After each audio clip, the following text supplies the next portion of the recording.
E Henrique, virávamos já para ti, precisamente para o livro para esta apresentação, não é bem um livro, é mais uma apresentação, uma monografia, um estudo da CFA Research Foundation e da tal nova teoria para explicar o puzzle da inflação, moeda e dívida.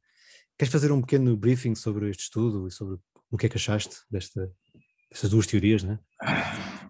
Eu acho bastante interessante a forma como eles, digamos, reformulam, porque é uma Exato. reformulação, sim. A teoria quantitativa da moeda. Que basicamente o que nos diz é que, pelo menos no longo prazo, porque no curto prazo há alguns efeitos sobre variáveis reais no aumento da massa monetária, no longo prazo existe a neutralidade da moeda. Portanto, o que significa que se aumentar a massa monetária, basicamente vamos ter um aumento da inflação. Uma vez que a velocidade de circulação da moeda, ou seja, o número de vezes que uma unidade monetária é trocada para ser utilizada nas transações económicas, é relativamente constante e, portanto, podemos assumir que a sua taxa de variação é nula e a taxa de crescimento do produto potencial, e isso está provado desde o Sol, desde a década de 50 do século passado, também é relativamente constante. Neste caso a taxa de crescimento, não a variável propriamente dita, e portanto todos os acréscimos da massa monetária irão traduzir-se em acréscimos da inflação. O que é que eles fazem basicamente? Fazem uma reformulação disto. Eles partem num princípio em que a massa monetária e as obrigações emitidas pelo Estado, ou seja, a dívida pública, são substitutos. Dividem pelo nível de preços, ou seja, transformam valores nominais no valor real. E dizem que esse valor real das liabilities, portanto, das responsabilidades do Estado, das responsabilidades do Estado, terá que ser suprido por excedentes orçamentais futuros descontados para o momento atual, para o momento presente. Quando tu logaritmizas, eu dei-me esse trabalho, logaritmizar e derivar em ordem ao tempo as variáveis presentes nessa teoria fiscal do nível de preços, basicamente o que tu vais encontrar é que a inflação é a diferença. Se tu assumires que a taxa de desconto também é constante, não é? Será a diferença entre a taxa de crescimento ou a taxa de variação das responsabilidades do Estado, menos a taxa de crescimento dos superávites orçamentais. Exato. O que é essa capacidade do Estado de ir buscar dinheiro à economia, se não aquilo que a economia é capaz de gerar de crescimento no futuro? E, portanto, desconstruindo a teoria, não é? Basicamente tu tens remetido para a teoria quantitativa da moeda, com a nuance de que eles consideram um conceito mais alargado de moeda, em que as obrigações são rapidamente convertíveis em moeda, mas não há uma diferença tão significativa do ponto de vista teórico como é dada a aparentar pelos autores. Depois, há aqui uma questão, por exemplo, economistas como o Krugman, tudo bem que são neo-keynesianos, não são clássicos, têm neoclássicos ou novos clássicos, que ele diz que é a questão do zero lower bound limit, ou seja, o que ele diz que aconteceu a partir de 2008 é que as taxas de juros deviam ter sido negativas do FED, e não foram. Foram zero. E, portanto, essa seria uma explicação porque é que a teoria tradicional falha em explicar o fenómeno que se verificou após a grande crise de recessão financeira de 2008. Depois, o que eu acho que o livro é interessante é que ele explica basicamente este canal de anulação entre as responsabilidades do Estado, ou seja, o aumento da massa monetária é contrabalançado por uma diminuição das obrigações e vice-versa, e, portanto, a coisa vai dar ao mesmo.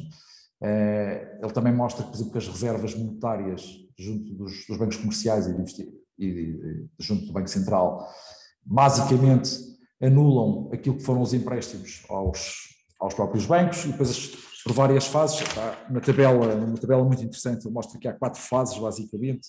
Numa primeira é isso que acontece, portanto os bancos pura e simplesmente não puseram o dinheiro a circular na economia, achavam que o risco de injetar liquidez na economia não valia a pena. Exatamente.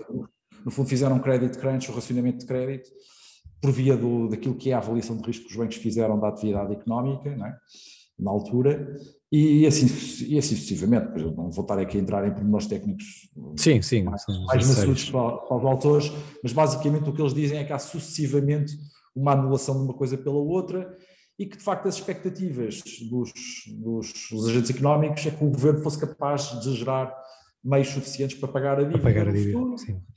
O que aliás é confirmado pelo excedente orçamental primário histórico que se verifica para os Estados Unidos, que é à volta de 0,3%. Portanto, isto também é um pouco discutível. Há uma visão muito prática, não é, disso? Não, porque a grande questão que ele coloca no final do paper, o que eles colocam, os autores colocam no final do paper, é como é que nós medimos, não é? Como é que nós conseguimos estimar o nível de confiança que os agentes económicos têm na capacidade futura do Estado reembolsar aquilo que deve a terceiros. Gozam de boa fé, não é? Há alguns indicadores indiretos, há alguma razoabilidade na argumentação dos autores, mas ainda assim acho que carece de confirmação empírica. E depois eles vão até um determinado ponto na análise, porque eles vão até finais de 2020, portanto, ao final de 2020, e parece que a expectativa deles era que não se viesse a assistir a um fenómeno de inflação muito acentuado. Precisamente. Era isso que eu ia dizer. Era isso que eu ia dizer. Por não o pecado original do livro é que o livro é escrito em 2021. Enfim, podemos dizer muitas coisas sobre isso, inclusive, portanto, tirando aqui o Fiscal Monitor a propósito da questão dos superávites primários. O Fiscal Monitor do FMI de abril de 2022 mostra que os Estados Unidos entre 2013 e 2027 não têm previsão de terem tido um único superávit primário. E há aqui, digamos, déficits primários da ordem dos 12% e dos 8,5%, e isto não vai, digamos, àqueles anos da primeira crise de 2008, 2009, não é? Sim. Portanto, é questionável. E eu acho que também... Eu não li o livro com a atenção que o Henrique leu, e até há uma boa hipótese de não ter percebido, mas enfim. Enfim, estou a brincar, como é óbvio, mas essencialmente o que está ali e que me dá a sensação é que é um bocado confuso. Portanto, partindo do princípio que todo o dinheiro pertence ao Estado e que a dívida portanto, toda a dívida do Banco Central é a dívida do Estado, em última análise, porque o Banco Central pertence ao Estado, não é? E é a moeda de curso legal. A dívida direta do Estado, portanto, também, enfim, também seria dinheiro, não é? E a mim dá uma sensação que onde falha de alguma forma aquela arquitetura teórica é na diferença entre a despesa e o seu financiamento, não é? Certo. Estás a falar um bocado já, não sei se porque a dívida da monetização da dívida, não é? Da monetização. Exatamente, a dívida do Estado é a representação de despesa que o Estado fez, enquanto que, digamos, a moeda do Estado foi criada, não é? Do nada, se assim se pode dizer. E é isso que faz muita confusão a muitas pessoas e que argumentam, e isto já agora pondo um pequeno à parte, de que eu não vou falar e não vou continuar, que, portanto, como a moeda fiduciária não é suportada por nada, e ao contrário do que é, como o Henrique disse, é suportada pela capacidade do Estado de extrair recursos da economia, não é? Exato. Até há aquele célebre... todos os anos há aquela célebre o dia da libertação de impostos, portanto, sendo que supostamente uma pessoa esteve a trabalhar de escravo até maio ou junho, já se fala em junho. Ou já se fala em junho para o Estado, não é? Exato. Eu acho que as pessoas que não estão, digamos, que estão na população ativa são bem capazes de estar a trabalhar até agosto de setembro, porque a carga fiscal sobre essas pessoas que, digamos, estão na população ativa, que são cerca de 50%, se a carga fiscal sobre a economia como um todo é 50%, não é? E sim, traços gerais. Em alguns países será 45%, noutros, enfim, estilo ou despesa, enfim, noutros estilo França já será 55%, mas ela é paga por quem produz, não é? Não é paga por quem é essencialmente dependente desses recursos, sim. Portanto, quem não integra a população ativa, não é? Exato, e até no próprio estudo falam daquela célebre frase do Friedman, que é a inflação é sempre e em todo lado um fenómeno monetário, e depois contrabalançam com a nova teoria que é um fenómeno monetário e fiscal, não é? Ou seja, há essa componente, essa diferença que querem introduzir e a tal ligação, ou seja, achas que há aqui uma evidente tomada digamos, do Banco Central, ou seja, ok, oficialmente e não oficiosamente o Banco Central agora é comandado pelos Estados? A questão não é essa, mas a questão, quer dizer, até pode ser essa, não é? Mas nem se pode dizer isso dessa maneira, objetivamente.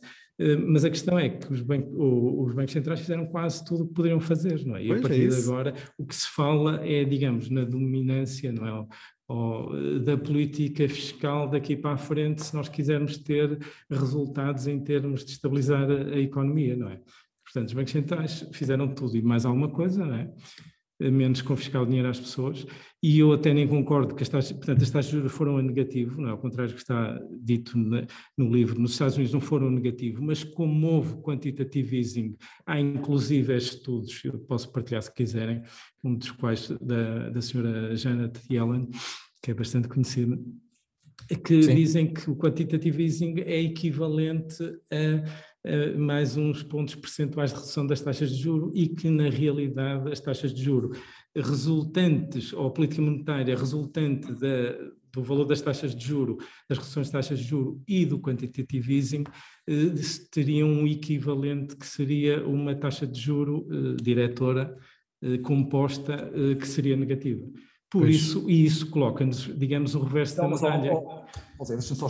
Forças. Eu queria só continuar a enterrar...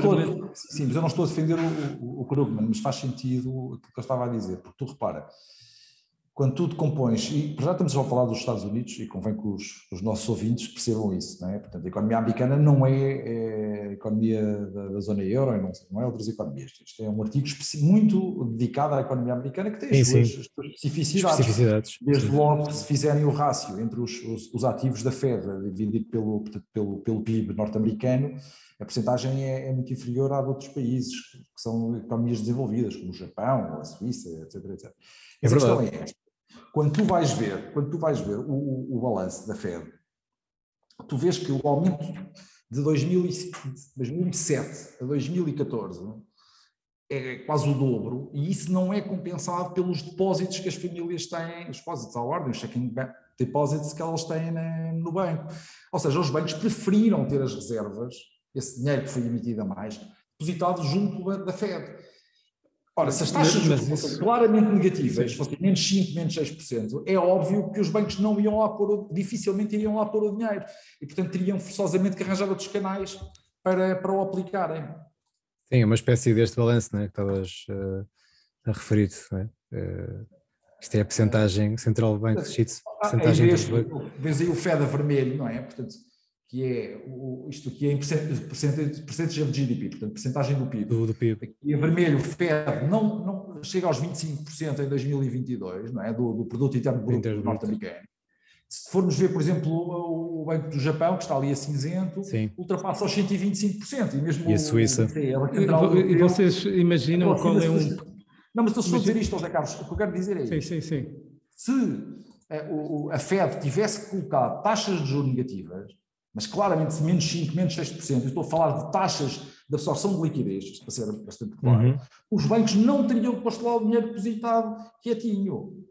Isso posso-te garantir. Aliás, até se falou, e o Vítor sabe, falámos disso em tempos, já não me recordo, que havia bancos alemães que queriam retirar o dinheiro do BCE e simplesmente pô-lo em cofres e começar a taxar e bem os clientes. Os clientes. Sim. Nós não nos podemos... Sim. Não, mas estás a ver, portanto, ou seja, o que eu acho é que há um preconceito dos economistas monetários, né, relativamente às taxas de juros que não podem descer abaixo de zero. Portanto, se descessem, com certeza que o comportamento dos bancos não teria sido aquele que se verificou. Não é? Claro. Sim. Nós temos aqui um exemplo prático, foi a Europa, não é? E depois todas as medidas de mitigação que tiveram de ser tomadas por causa disso. Eu não queria, digamos, ficar preso nesta parte da discussão, gostava que avançássemos para a inflação, mas não nos podemos esquecer que é evidente que os bancos em 2008, 2009 não iam emprestar mais dinheiro à economia, uma vez que nós tínhamos chegado a uma situação em que a economia estava no máximo, o setor produtivo da quantidade de crédito que conseguia servir de forma saudável, não é? Sim. E, portanto, seria altamente contraproducente persistir no erro. Depois queria só pôr aqui um pequeno quiz. Vocês sabem qual é, portanto, o Banco Central de um pequeno país que já tem um balanço que é de cerca de 100% do PIB? De um pequeno país? Sim, de um pequeno país que nos é muito próximo. Sei.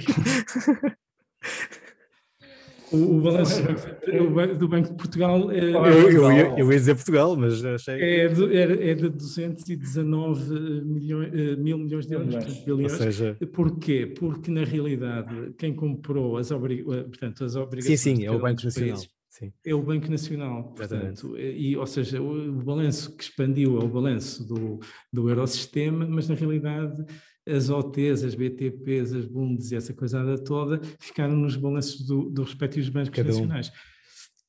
Isso é muito interessante dizer. Não é? E no caso português, portanto, no final de 2021, depois da compra de um recorde, eu estou a ler, digamos aqui, portanto, uma notícia jornal, ou o título de uma notícia jornal, depois de um valor recorde de 20,3 bilhões de dívida pública portuguesa, não é? Ou seja, basicamente as necessidades de financiamento do Estado para o ano em questão, mais coisa, menos coisa. Portanto, o balanço do Banco de Portugal totalizou 219 bilhões de euros, um máximo de histórico e uma subida de 14%. Claro. A economia não cresceu, portanto, em termos nominais não cresceu 14% em 2021, apesar da inflação em 2022 ir agora nos 8,6%. Sim. Há uma coisa que eu agora me estava a lembrar, estavas a falar e eu estava-me aqui a lembrar. A lembrar não é lembrar, não vai associar. Que é uma coisa que eu acho que os autores não focam, nem tenho visto isso, mas é que verdadeiramente esta política dos bancos centrais comprarem a dívida do Estado é uma coisa muito porreira para o Estado. Já repararam? Porquê? Não é porreira porque eles têm a dívida. Porreira porquê? Porque o Estado vai pagar juros aos bancos centrais. Por sua vez, os bancos centrais vão pagar dividendos ao Estado. Portanto, verdadeiramente, o custo da dívida, quando ela é absorvida, ainda que indiretamente, não é? Pelos bancos centrais, é nulo. Eu tenho a impressão que essa ideia do crédito, aliás, os autores também falam a diferença, qual é o preço do dinheiro, não é? E o preço do crédito é a taxa de juros, o preço do dinheiro é a quantidade. Aliás, a questão é essa, o que é a taxa de juros? Mas, vocês reparem, eu por acaso nunca li isto em lado nenhum, mas estava aqui a pensar que este esquema é uma pescadinha de rabo na boca, porque verdadeiramente, se o Estado vai pagar juros da dívida ao Banco Central, e depois o Banco Central, ao Banco de Portugal, neste caso, para pegar no exemplo do Zé Carlos, a seguir vai pagar dividendos ao Estado. Vai pagar os dividendos a partir de quê? A partir dos juros que o Estado português pagou sobre a sua dívida pública. Portanto, no fundo, isto é uma forma baratíssima do Estado se financiar. Faz todo sentido, Zé. Eu tenho a impressão que, enfim, sem querer ser, portanto, não querer ter mais piada do que aquela que uma pessoa tem, eu tenho a impressão que essa ideia foi testada no Zimbábue e não deu bom resultado. Mas pronto. Isso é porque o Estado não tem capacidade para extrair os recursos do Zimbábue, porque o Estado do Zimbábue provavelmente... Mas aqui, em última análise, o Estado pode sempre emitir a quantidade de dívida que quiser e a economia só pode, digamos, não consegue, digamos, dar ao Estado mais que uma determinada quantidade de recursos. Eu acho que, eu agora estou a ser um bocado subversivo, mas tu não subestimes a capacidade de obediência dos povos ocidentais. Viu-se agora na pandemia, até agora nos fogos, nem se pode ir para a floresta, fazer um piquenique. É verdade. Portanto, tu não subestimes, portanto, a capacidade dos Estados, dos países ocidentais, extraírem recursos da economia. Eu há bocado falei no impasse. Dada a nossa subserviência e os portugueses são bem dados à subserviência. Eu não subestimo, mas o que vos posso garantir é que se fizéssemos aqui o exercício teórico, iríamos chegar à infeliz conclusão que são finitos. E que, portanto, é sempre uma má ideia pôr, portanto, pedidos infinitos em cima da produção de recursos finitos, e isso, como diz um querido amigo meu, isso só pode acabar de duas maneiras, ou mal, ou então qual é a outra, ou muito mal.